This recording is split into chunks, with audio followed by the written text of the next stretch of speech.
بسم الله الرحمن الرحيم.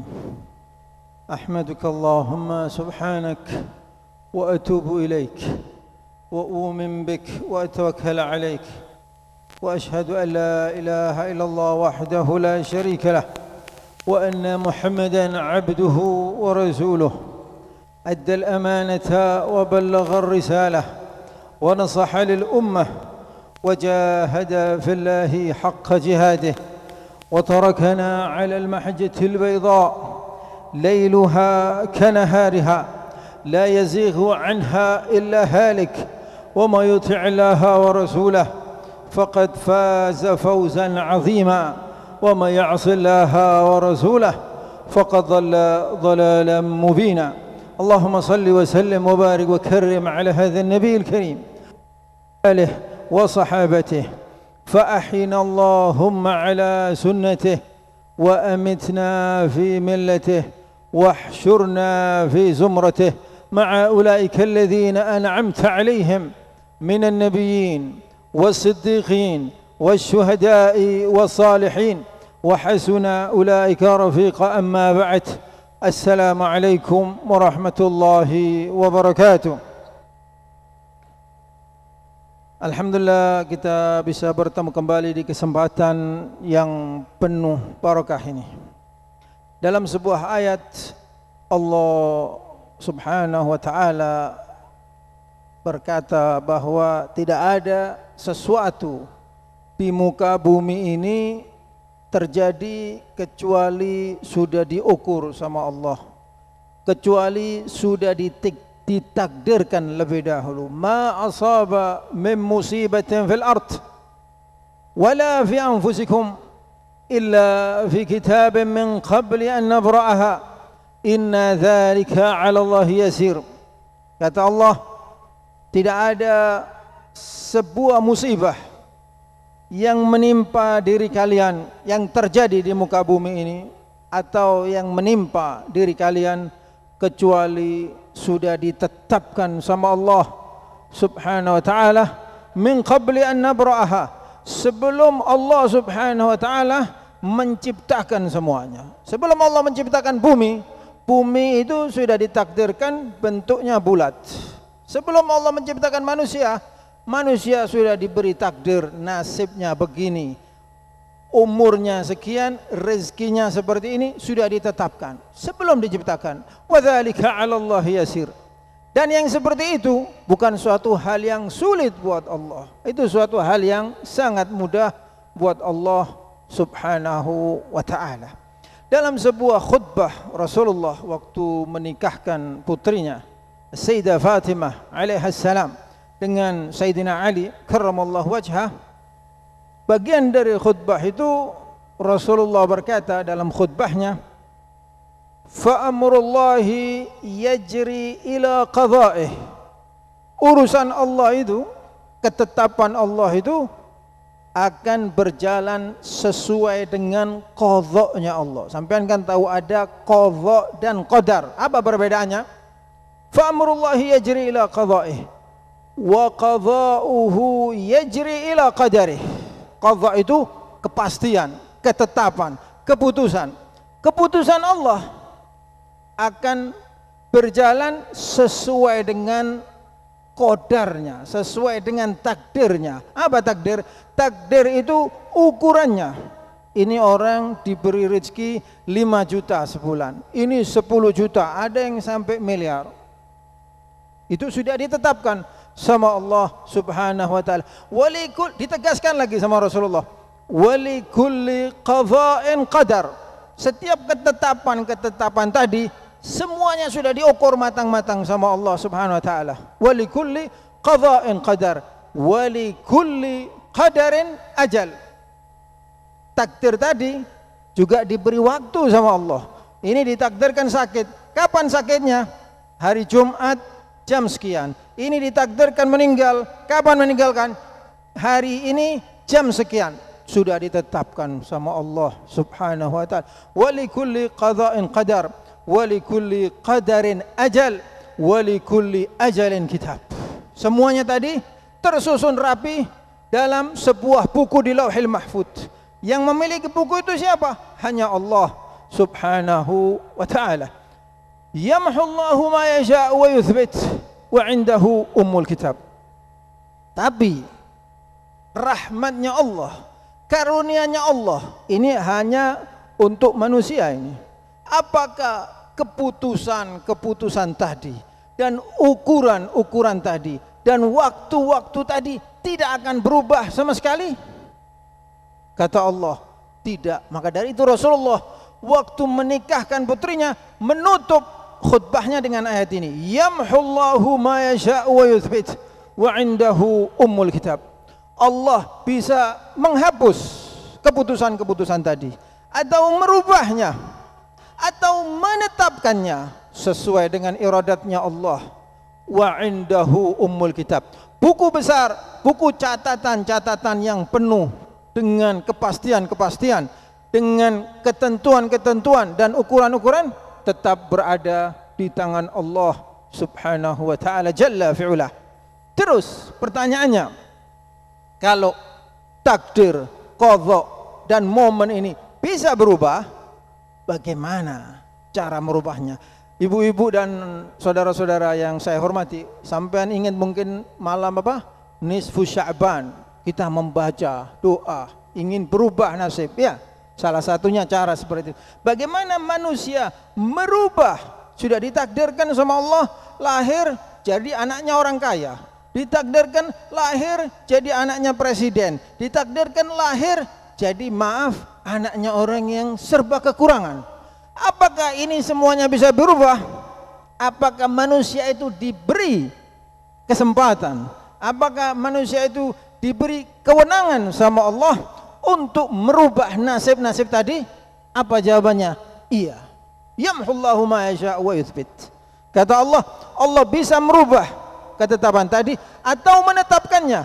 Wa indahu ummul kitab. Bagaimana caranya? Ada dua cara. Cara yang pertama, ini cara spesial. Cara ini pasti akan Anda dapatkan, tapi waktunya bisa lama, bisa cepat. Dan ini hanya diberikan kepada orang yang beriman. Apa cara ini? Cara ini adalah dengan memperbanyak doa kepada Allah subhanahu wa ta'ala. Qul ma ya'ba'u bikum rabbi laula du'aukum. Wahai Muhammad, wahai Rasul, kata Allah, katakanlah kepada orang-orang yang berada di sekelilingmu, ma ya'ba'u bikum rabbi laula du'aukum.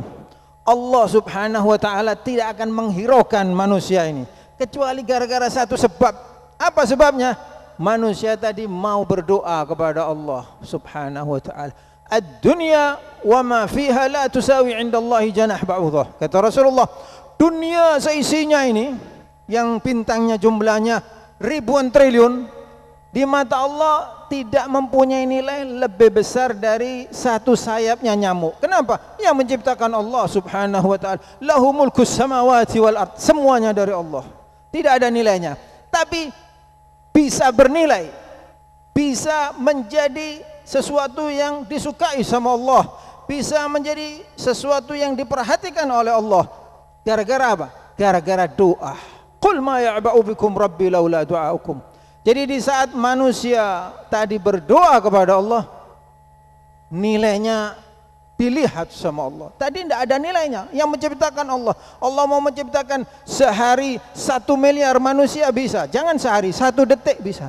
Tapi tidak, semuanya itu tidak ada harganya di mata Allah. Tapi manusia akan menjadi berharga gara-gara mau ngasor kepada Allah subhanahu wa ta'ala. Ini cara untuk merubah nasib, merubah takdir, merubah waktu yang sudah ditetapkan sama Allah subhanahu wa ta'ala. Dalam sebuah hadis sahih yang sangat terkenal, Rasulullah salawatu rabbi wa salamuhu alaih berkata, wala yaruddul qadha'a illa du'a. Takdirnya Allah, keputusan Allah, qadha'nya Allah tidak bisa berubah, tapi bisa berubah dengan doa. Kata Rasulullah, wala yaruddul qadha'a illa du'a. Jadi orang ini sudah ditetapkan akan mendapat musibah, tapi berdoa sama Allah, dicabut ketetapan tadi sama Allah subhanahu wa ta'ala. Ud'uni astajib lakum, kata Allah. Mintalah kepadaku, niscaya akan saya kabulkan. Fadhkuruni adzkurkum washkuru li wa la takfurun. Ingatlah kepada aku. Kalau hamba tadi mengingat Allah, kata Allah, kalau kamu mengingat aku akan mengingat kamu. Nasullaha fanasiyahum. Begitu sebaliknya, manusia ini lupa, Allah tambah lupa sama dia. Jadi Allah ini Maha Pencipta, Maha Perkasa. Jadi manusia dalam 24 jam ini waktunya dipakai apa? Ada yang membanggakan diri, ya, membanggakan dirinya, membanggakan parasnya, seperti artis-artis itu. Tapi lupa dia. Dia lupa, tidak bangga, tidak heran, tidak takjub dengan ciptaan Allah Subhanahu wa taala. Dia ingin orang lain takjub dengan dia. Dia ingin orang lain salut dengan pakaiannya. Dia ingin orang lain memperhatikan bajunya, memperhatikan penampilannya, tapi dia lupa tidak memperhatikan ciptaan Allah Subhanahu wa taala yang maha luas dan maha besar. Inilah manusia. Jadi manusia ini, katanya Sayyidina Husain, an-nasu niyamun idza matu intabahu. Manusia itu tidur. Manusia itu tidur. Kalau sudah mati baru bangun nanti. Kalau mati baru bangun. Jadi sebelum kita mengalami nasib seperti itu, kita gunakan waktu kita untuk memperbanyak doa kepada Allah Subhanahu wa taala. Wa idza sa'alaka 'ibadi 'anni fa inni qarib. Ujibu da'wata da'i idza da'ani falyastajibu li wal yu'minu bi la'allahum yarshudun. Waktu Allah menurunkan ayat-ayat tentang puasa, kutiba alaikumus syamu kama kutiba alal ladzina, seterusnya ayat ini sesungguhnya membahas puasa. Tapi di tengah-tengah pembahasan puasa tadi disisipkan sama Allah sebuah ayat. Wa idza sa'alaka 'ibadi 'anni fa inni qarib ujibu da'wata da'i idza da'an falyastajibu li wal yu'minu bi la'allahum yarshudun. Disisipkan, kata Allah, barang siapa, wa idza sa'alaka 'ibadi 'anni, kalau ada hambaku tanya tentang aku, katakanlah, ini khitabnya kepada Rasulullah, fa inni qarib, sesungguhnya saya maha dekat. Kepada siapa? Kepada hambanya yang tanya, bukan kepada hambanya yang tidak tanya. Fa inni qarib ujibu da'wata da'i idza da'an, saya pasti menjawab permintaan hambaku dengan syarat. Apa syaratnya? Di saat hambaku tadi minta, di saat hambaku tadi ngasor, di saat hambaku tadi maksa mintanya kepada Allah. Allah itu suka dengan hamba yang ngasor, hamba yang maksa mintanya sama Allah Subhanahu wa taala. Hamba yang minta dan meminta itu disukai sama. Wa idza sa'alaka 'ibadi 'anni fa inni qarib ujibu da'wata da'i idza da'ani falyastajibu li wal yu'minu bi la'allahum yarshudun. Hendaknya setelah berdoa tadi, tuntutlah Allah untuk meminta, untuk mengkabulkan doamu. Mintalah kepada Allah, ya Allah, kabulkanlah doaku. Saya sudah berdoa, kenapa tidak kamu kabulkan? Mintalah dan mintalah, kata Allah Subhanahu. Falyastajibu li wal yu'minu bi. Kalau sudah minta, tenanglah hatimu, percayalah sama Allah akan diberi. Waktunya, ini rahasianya Allah Subhanahu wa ta'ala. Jadi itu cara yang pertama. Suatu hari ada seorang wanita yang solehah. Wanita ini hidupnya di Mesir dalam sebuah desa yang bernama Rabi'atul Adawiyah. Desa itu diberi nama Rabi'atul Adawiyah. Saya pernah mengunjungi desa ini. Di sana hidup seorang wanita yang solehah bernama Rabi'atul Adawiyah. Sudah tua Rabi'atul Adawiyah ini. Setiap malam ibadah, tahajud, menggunakan waktunya untuk beribadah. Suatu hari di tengah malam, tiba-tiba ada seorang pencuri masuk ke dalam rumahnya. Rabi'atul Adawiyah hidupnya sederhana. Waktunya dia dipakai untuk ibadah, bukan orang yang kaya. Dia tahu-tahu kok dengar suara. Lama-lama bangun Rabi'atul Adawiyah ini. Sebelum waktunya bangun. Dilihat ada anak muda yang mencari apa yang bisa dicuri, tapi tidak ada. Yang mau diambil ini tidak ada. Akhirnya mendengar pemilik rumah ini bangun, Anak tadi bergegas mau keluar dari tempat dia masuk tadi. Dipanggil sama Rabi'atul Adawi, "Ya bunayya, la takhruj biduni syai'." Jangan kau keluar tanpa sesuatu. Kalau pencuri, ini perbedaan kultur. Kalau pencuri di Indonesia atau negara timur lah, negara timur, Cina, Indonesia, kalau ketemu pemilik rumah itu ngelawan, mukul ya. Kalau di Timur Tengah tidak. Kalau ketangkap minta maaf. Saya pernah mau dicopet orang, saya di Suriah waktu itu, mau dicopet dari belakang tengah malam ini. Saya naik bis jam 12 malam, ada yang mau nyopet saya. Ketangkap. Tahu saya, diciumi saya, minta maaf. Itu di sana begitu, anehnya begitu. Jadi pencuri kalau ketangkap minta maaf sama pemilik rumah. Bukan, tidak ada kekerasan, tidak menggunakan kekerasan di sana. Kekerasan itu aib di sana.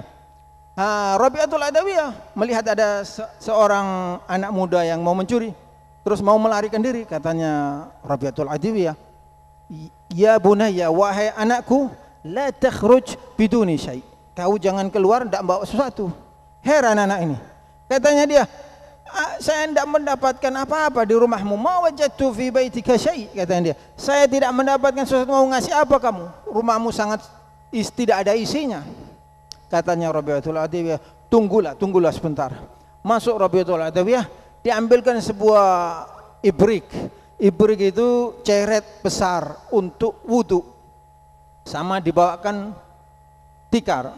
Kata Rabi'atul Adawiyah, "Kenapa kamu tidak mengetuk? Limadza la tatruk al-bab al-ali?" Kenapa kamu tidak mengetuk pintunya yang maha tinggi? Kalau kau mengetuk pintunya yang maha tinggi, maksudnya Allah, kamu tidak akan keluar tangan kosong.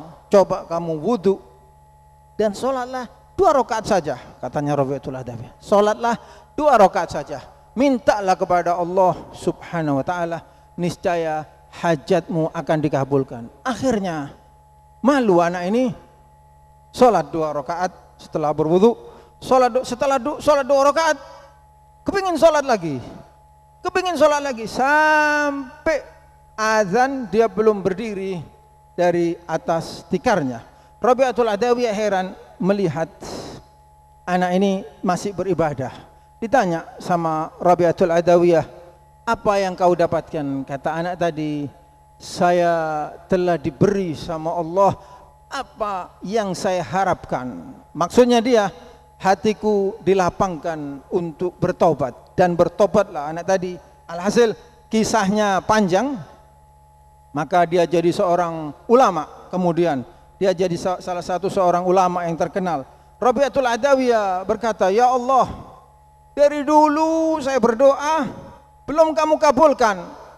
Anak ini baru berdoa, langsung dikabulkan. Inilah kehendak Allah subhanahu wa ta'ala. Memberinya, ini saya kasih contoh, memberinya kapan? Kata ulama, anak ini dikabulkan gara-gara berkahnya Rabi'atul Adawiyah. Jadi dikabulkan. Ada orang minta langsung dikasih sama Allah Subhanahu wa taala. Ada yang minta tidak langsung dikasih. Ada dalam sebuah hadis Allah berkata kepada malaikat Jibril, "Ya Jibril, a'ti hadha sa'il fa inni la uhibbu an asma' sautah." Ada orang minta langsung dikasih.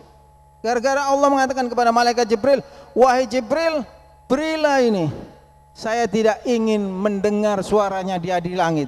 Tapi ada orang minta tidak langsung dikasih sama Allah Subhanahu wa taala. Para nabi itu kalau minta lama dikasihnya. Nabi Ismail, Nabi Ibrahim, Nabi Zakaria sudah minta anak, sudah tua baru dikasih sama Allah. Kenapa? Dalam hadis tadi diterangkan, ada orang minta, Allah ingin suaranya tadi senantiasa didengar di kalangan malaikat di langit. Jadi tidak langsung dikasih. Supaya apa? Supaya derajatnya tambah dekat sama Allah Subhanahu wa taala, alias dikasih yang lebih besar, yaitu derajat dan kemuliaan di akhirat nanti. Jadi di saat kita berdoa sama Allah dan yakin akan diberi. Waktunya Allah Subhanahu wa taala. Ada orang berdoa lama-lama, tahu-tahu sudah lama dia sudah lupa sama doanya. Tahu dikasih sama Allah, sudah lupa.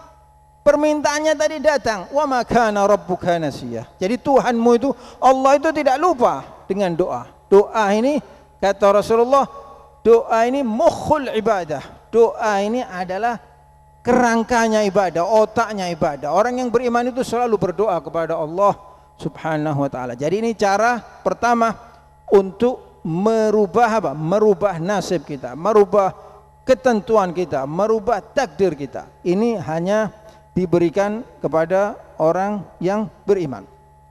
Cara yang kedua, tentunya cara ini diberikan sama Allah kepada orang yang beriman dan kepada orang yang tidak beriman. Dengan apa? Dengan berusaha. Walaisa lil insani illa ma sa'ah.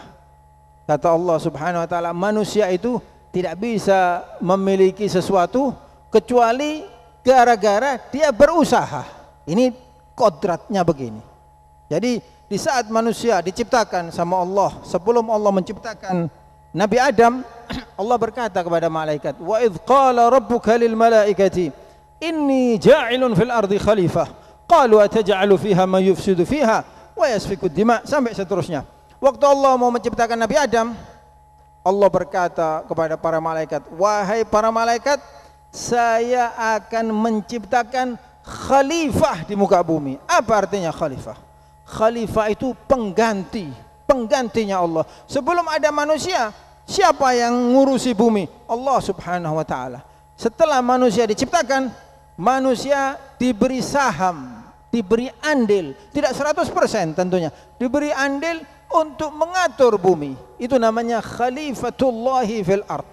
Gara-gara konsep ini, dari bentuk keadilan Allah Subhanahu wa taala, manusia diberi kesempatan, beriman atau tidak beriman, diberi kesempatan untuk merubah nasibnya gara-gara sebab usahanya. Walaisa lil insani illa ma sa'a. Dalam ayat yang lain Allah mengatakan apa? Innallaha la yughayyiru ma biqaumin hatta yughayyiru ma bi anfusihim. Allah itu tidak akan merubah nasibnya manusia, nasibnya sebuah kaum, nasibnya sebuah masyarakat sampai kaum tadi, masyarakat tadi merubahnya sendiri. Jadi ada hal tidak dirubah sama Allah, dibebankan kepada manusia tadi sebagai bentuk khalifatullahi fil ard. Manusia diberi akal, hewan tidak diberi akal. Tidak ada hewan bisa menciptakan pesawat, tidak ada malaikat bisa menciptakan pesawat, tidak bisa. Yang bisa siapa? Manusia. Karena manusia itu bisa mengerti tanpa diajari. Kalau malaikat tidak diajari tidak bisa. Maka dari itu waktu diadu, malaikat dikasih tahu sama Allah, saya akan menciptakan manusia di muka bumi. Malaikat tadi heran, ya Allah, ataj'alu fiha may yufsidu fiha wa yasfiku dima wa nahnu nusabbih bihamdik wa nuqaddisu lak. Ya Allah, apakah engkau akan menciptakan makhluk di bumi yang akan merusak bumi nanti dan akan menumpahkan darah? Dijawab sama Allah apa? Qala inni a'lamu ma la ta'lamun. Saya mengetahui apa yang kalian tidak mengetahui, para malaikat. Habis itu dipanggil malaikat. Dipanggil, diberi pertanyaan. Qalu ataj'alu fiha man yufsidu wa yasfiku wa nahnu nusabbihu bihamdika wa nuqaddisu lak. Qala inni a'lamu ma la ta'lamun wa 'allama Adama al-asma'a kullaha ثم عرضهم على الملائكة فقال أنبئوني بأسماء هؤلاء إن كنتم صادقين. Kemudian Nabi Adam tadi diajari sama Allah, dikasih tahu namanya ini, namanya ini, al-asma' kullah. ثم عرضهم على الملائكة. Kemudian nama-nama yang diajarkan kepada Nabi Adam tadi juga ditanyakan kepada para malaikat. Apa namanya ini? Nabi Adam ditanya, jawab. Ditanya ini lagi, jawab. Ditanya ini lagi, jawab. Malaikat ditanya, tidak bisa jawab. Qalu subhanak. Kata malaikat, maha suci engkau ya Allah. Maha suci gara-gara apa? Akalnya manusia ini beda dengan akalnya malaikat. Qalu subhanak la ilma lana illa ma 'allamtana. Kami para malaikat la ilma lana. Kami tidak bisa mempunyai ilmu kecuali ma 'allamtana, kecuali apa yang engkau ajarkan kepada kami. Ini perbedaannya manusia dengan malaikat. Manusia menyelidiki, faham, membuat sesuatu. Kalau malaikat, kalau diajari membagi rezeki, ya membagi rezeki. Diajari menurunkan hujan, ya menurunkan hujan. Hanya spesialisasi tertentu. Diajari hanya membaca tasbih, ya bisanya membaca tasbih. Itulah malaikat. La ilma lana illa ma 'allamtana innaka antal alimul hakim. Tapi engkau ya Allah maha mengetahui. Ini perbedaan manusia dengan malaikat. Maka dari itu manusia diberi kodrat sama Allah, bisa merubah nasibnya, bisa merubah takdirnya dengan apa? Dengan usaha, yang mana usaha tadi tentunya berdasarkan ilmu pengetahuan alias berdasarkan akalnya. Jadi innallaha la yughayyiru ma biqaumin hatta yughayyiru ma bi anfusihim.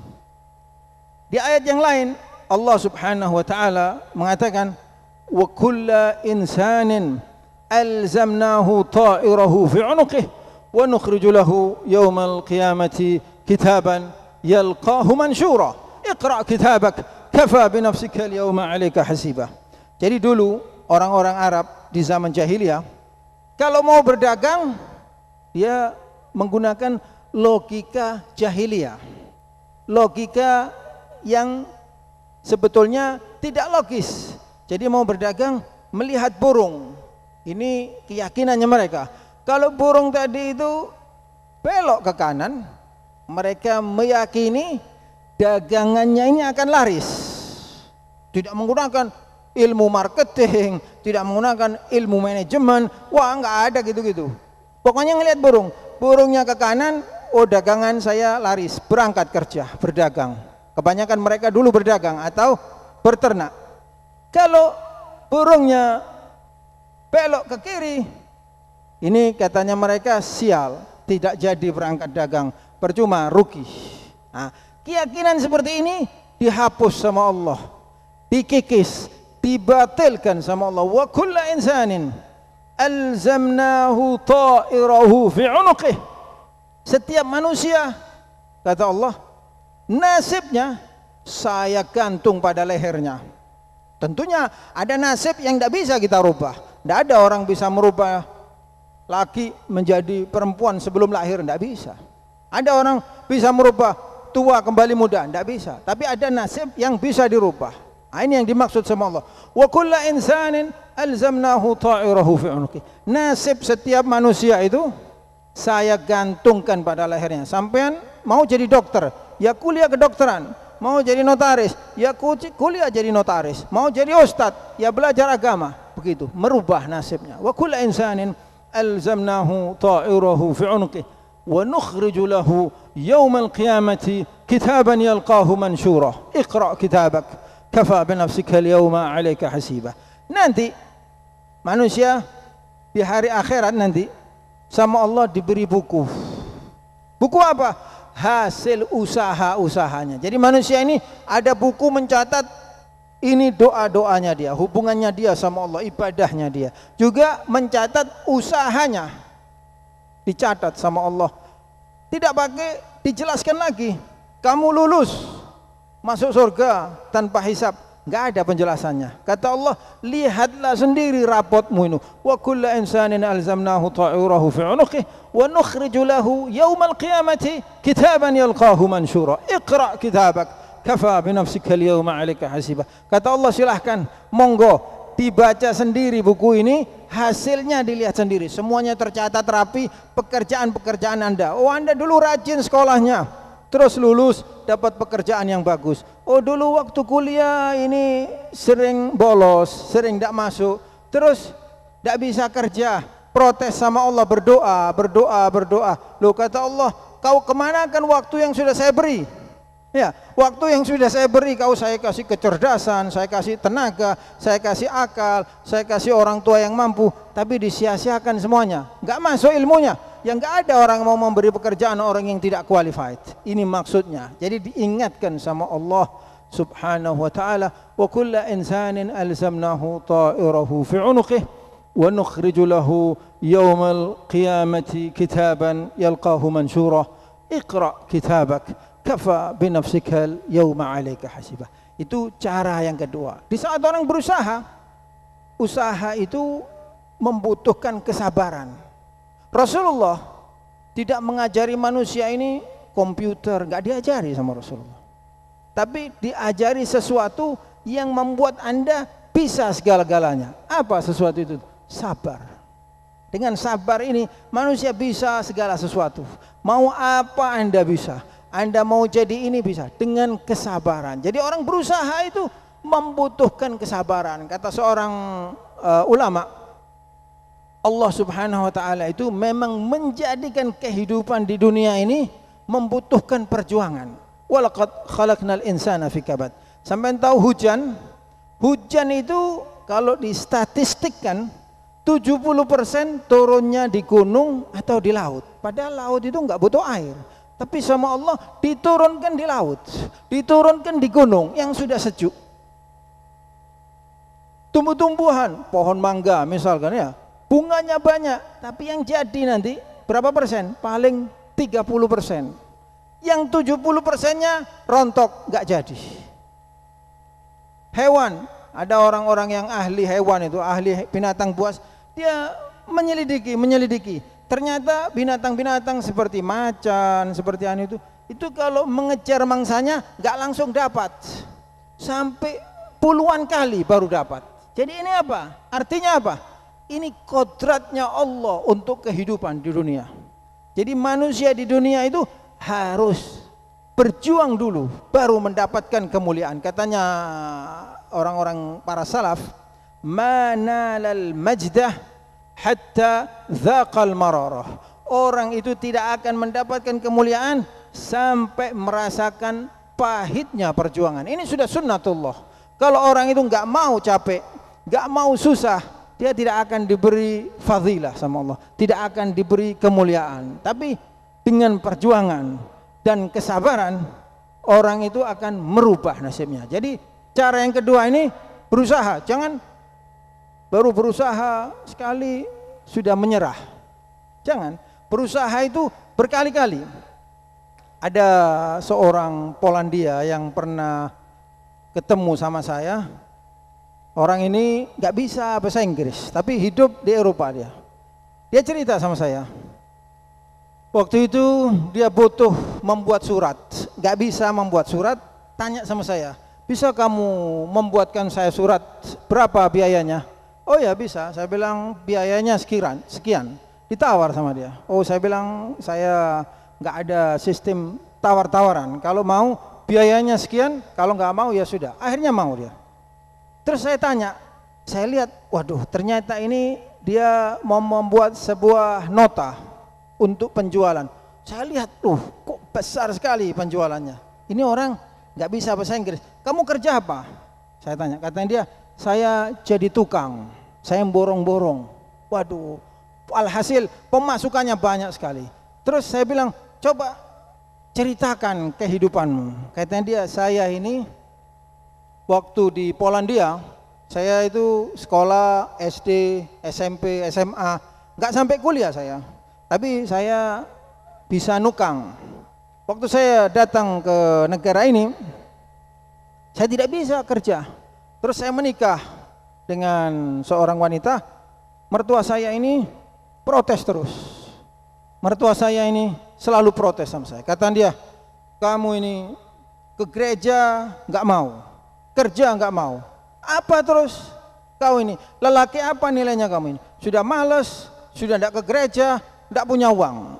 Akhirnya saya tersinggung katanya. Akhirnya saya berusaha. Saya membuat leaflet, tahu leaflet ya, brosur untuk mengiklankan. Saya bisa ngecat, saya bisa membetulkan ini segala macam. Saya membuat brosur, saya sebarkan. Ini contoh yang buat saya menakjubkan.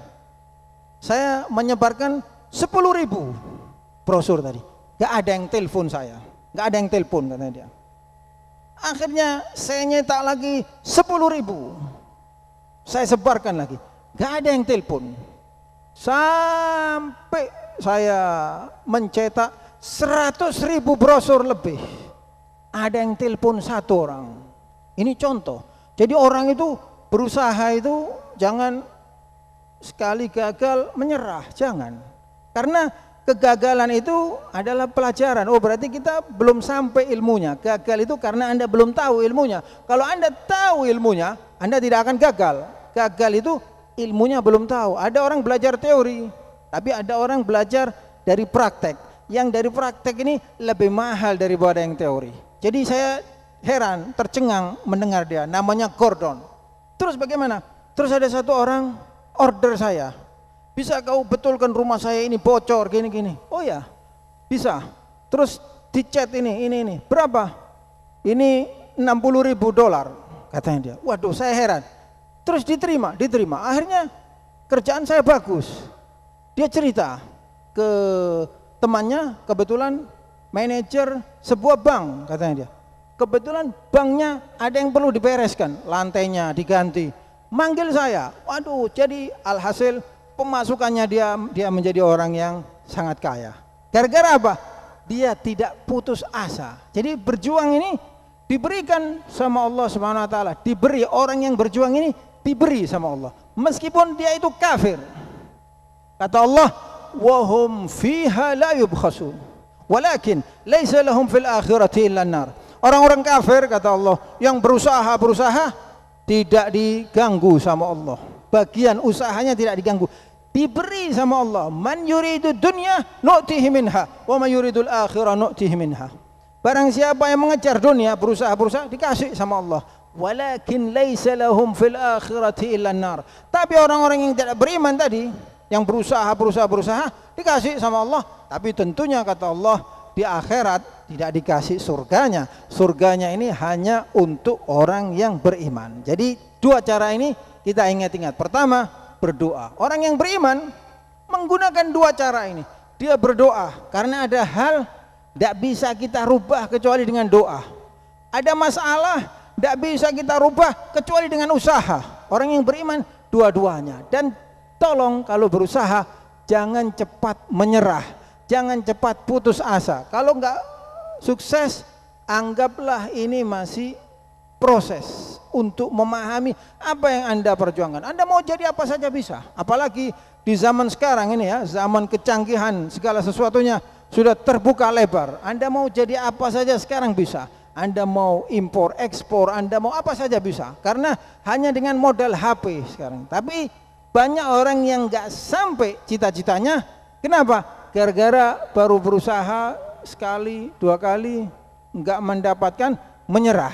Padahal sunnatullah berusaha itu berkali-kali, bukan hanya sekali. Begitu para salaf. Katanya salaf, manalal majdah hatta dzaqal mararah. Orang yang berusaha itu tidak akan mendapatkan kemuliaan, tidak akan mendapatkan karunia Allah kecuali sudah melewati kepahitan perjuangannya. Jadi mudah-mudahan kita ini diberi sama Allah SWT apa? Kelapangan dada waktu kita berdoa. Kita juga diberi kelapangan dada di saat kita berusaha. Sifat orang yang beriman itu selalu dua, berdoa dan berusaha. Dan kita yakin di saat kita berdoa Allah akan memberinya. Kapan? Allah yang tahu. Di saat kita berusaha, kita juga harus yakin kita akan sampai tujuan. Kalau di tengah jalan kita gagal, kita coba lagi karena kita belum menguasai ilmunya. Jadi kuncinya hanya itu untuk merubah nasib. Mudah-mudahan apa yang saya sampaikan bisa difahami dan bisa diambil hikmahnya. Bismillahirrahmanirrahim. Allahumma antas salam wa minkas salam wa ilaika ya'udus salam. Fahyina rabbana bis salam wa adkhilna al-jannah bi rahmatika darak daras salam. Tabarakta rabbana wa ta'alaita idzal jalali wal ikram. Allahumma ati anfusana taqwaha wa zakkiha anta khairu man zakkaha anta waliyuha wa maulaha. اللهم إنا نعوذ بك من علم لا ينفع ومن قلب لا يخشع ومن دعوى لا يستجاب لها. اللهم أرنا الحق حقا فنتبعه وأرنا الباطل باطلا فنجتنبه برحمتك يا أكرم الأكرمين. ربنا آتنا في الدنيا حسنة وفي الآخرة حسنة وقنا عذاب النار. وصلى الله على سيدنا محمد نبي الأمي وعلى آله وصحبه وسلم والحمد لله رب العالمين. الفاتحة.